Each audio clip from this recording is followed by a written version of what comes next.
না মানে ভাবো শিবরাত্রি কোন যুগ আগে চলে গেছে, আর শিবরাত্রির ভিডিও পোস্ট করছি এখন, তাহলে ভাবো কতটা ব্যস্ত আমি, ভিডিওটা এডিট করতে আমার ঠিক কতটা সময় লেগেছে।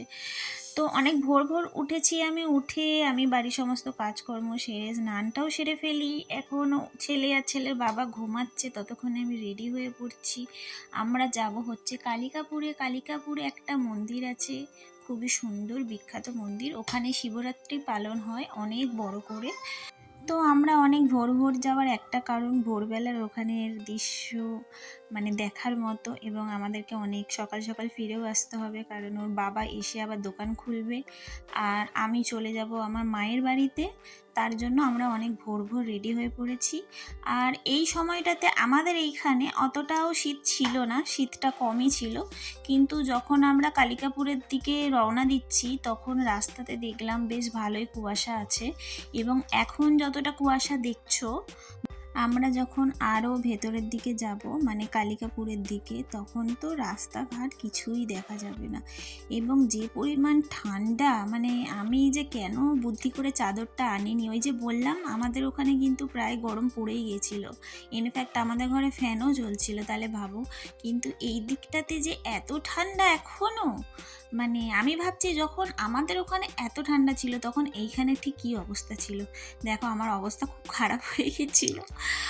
মানে এত কুয়াশা, দেখতে পাচ্ছ তো রাস্তাঘাট কিছু দেখা যাচ্ছে না, চারিদিকে শুধু সাদা আর সাদা। আমি শীতে না ঠকঠক ঠকঠক করে কাঁপছি, আর তার উপর বাইকে বুঝতেই পারছো কিরকম হাওয়াটা দেয়, বাইক না স্কুটি সরি। তো যাই হোক, তারপরে আমরা রেল লাইনটা ক্রস করতে গিয়ে ওখানে আমরা যাবতীয় টুকিটাকি যা লাগে সব কিনে নিলাম, ঠাকুরের জন্য প্রসাদ ধূপকাঠি। আর এরপরে আমি ওইগুলো ধরে বসেছিলাম বলে এরপরের রাস্তাটা আমি আর মানে ভিডিও বানাতে পারিনি। এরপরে রাস্তাটা অনেক সুন্দর ছিল, মানে ওখানকার পরিবেশটাই এত সুন্দর, তোমরা দেখলে তোমাদেরও যেতে ইচ্ছা করবে। এবং অনেকটা রাস্তা যাওয়ার পর আমরা ফাইনালি সেই মন্দিরটায় আসি। আমি মন্দিরটা পুরোটা দেখাবো।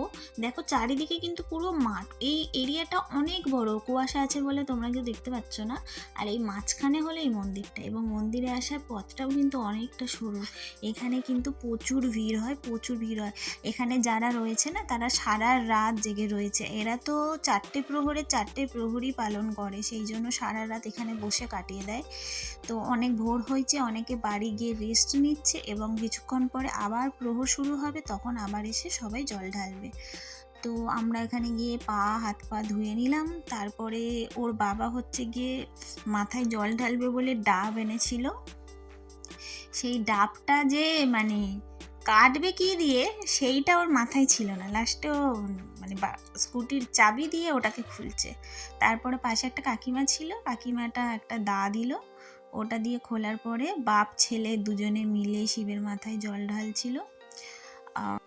এখন মন্দিরটা অনেকটা সুন্দর করে সাজিয়ে তুলেছে। আগে যখন আসতাম, বিয়ের আগে থাকতে আসি তো আমি এখানে, তো এখানে যখন আসতাম এই মন্দিরটা কিন্তু এরকম শুধু ইট আর পাথর দিয়েই তৈরি করা ছিল, মানে এইসব পাথর টাথর বসিয়ে এটা পরে তৈরি করা হয়েছে। তোমরা নিজেরাও জানো এখন অনেক সুন্দর করে ছোট ছোট মন্দিরগুলো সাজিয়ে তুলছে, তো আমাদের এই মন্দিরটাও সাজিয়ে তুলেছে, অনেক সুন্দর লাগছে দেখতে আগে থাকতে।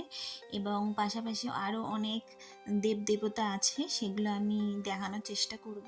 তো এটা হচ্ছে আমাদের দুর্গা মা, আমি এখানে ধূপ ধুলো জ্বালিয়ে দিলাম, এবং ঠাকুরমশাই এখনও আসেনি, সেই জন্য আমি ওখানে প্রসাদ ফুলটা রেখেই দিলাম, এবং ওখানে আমি আমার ছেলের নাম গোত্র সব লিখে দিয়েছি, যাতে আমরা না থাকলেও ঠাকুরমশাই আমাদের নামে পুজোটা দিয়ে দিতে পারে।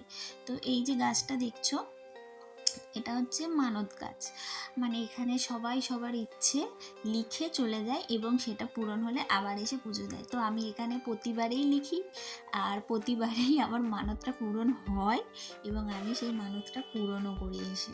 তো ধীরে ধীরে বেলা বাড়ছে, আর সবাই মন্দিরে ফিরে আসছে বাবা মাথায় জল ঢালবে বলে। এদের দেখে আমারও মনে ইচ্ছা যাচ্ছে, আমি যদি পুরো রাস্তাটা এইভাবে হেঁটে আসতে পারতাম বাবার মাথায় জল ঢালতে, কি ভালো হতো, তাই না?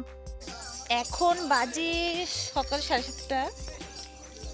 আমাদের ওদিকে ঠান্ডা কমে গেছে, এদিকটা জাস্ট দেখো, কিচ্ছু দেখা যাচ্ছে না। এদিকে কিন্তু রোদ উঠে গেছে, দেখতেই পাচ্ছ, কিন্তু কুয়াশা দেখো, জাস্ট ওয়াও ওয়াও। তো আমরা ফিরেই যাচ্ছিলাম, হঠাৎ করে ওর বাবার চোখে পড়ে গেল আলু শাক। তোমরা কে কে আলু শাক খাও আমাকে জানিও। আমি তো ভাই কোনো দিন খাইনি, আমি এই প্রথমবার শুনলাম যে আলু শাকও খায়। আমি ফার্স্টে ভাবছিলাম ও বোধহয় আলু গাছ চাষ করবে তার জন্য নিয়ে যাচ্ছে, কিন্তু না, ও খাবে, মানে আলু শাকও কেউ খায় আমি সত্যি জানতাম না।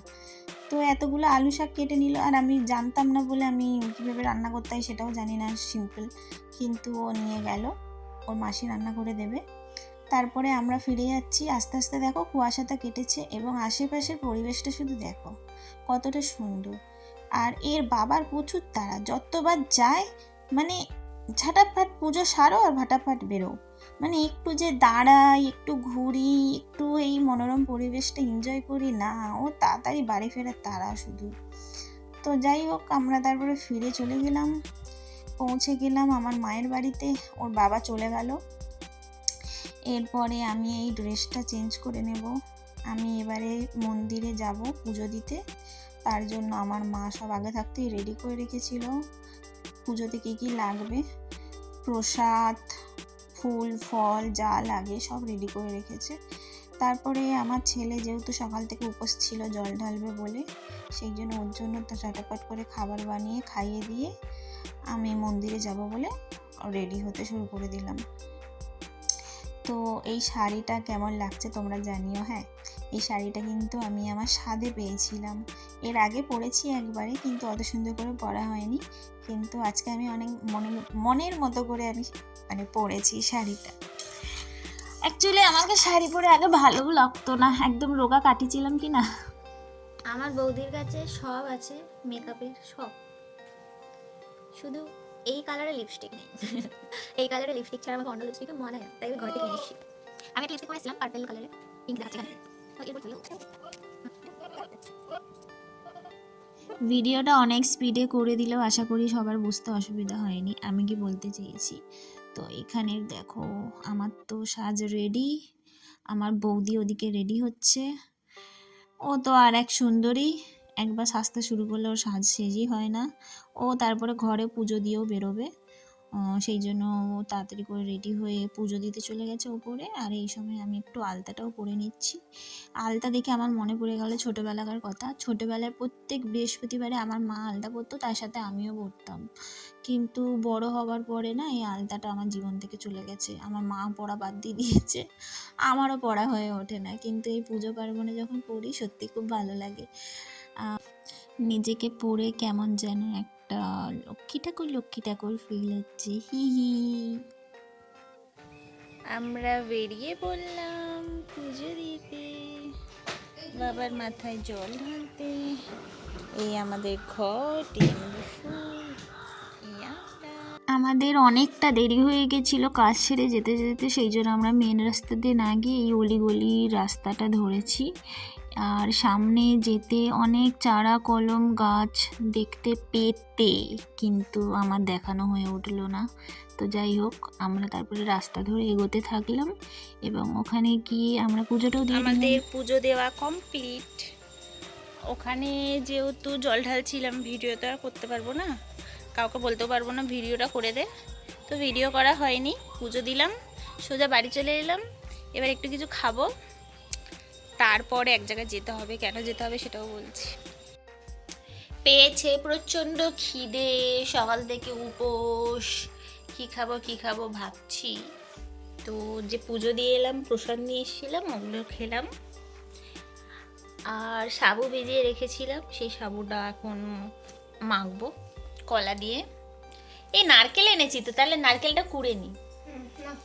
আমার ভাবি জি পানি লায়া হে আমারে লিয়ে, কেন জানি না, মানে বাংলায় আমি ব্লগ বানালেও এই ভাবিকে দেখলে আমার সবসে হিন্দি বেরিয়ে যায়, মানে বৌদি বলতে ইচ্ছা করে না, সবসময় ভাবি ভাবি ভাবি। ভাবির আমাকে কি বলতে ইচ্ছা করে কি জানি, ভাবি কি বলতে ইচ্ছা করে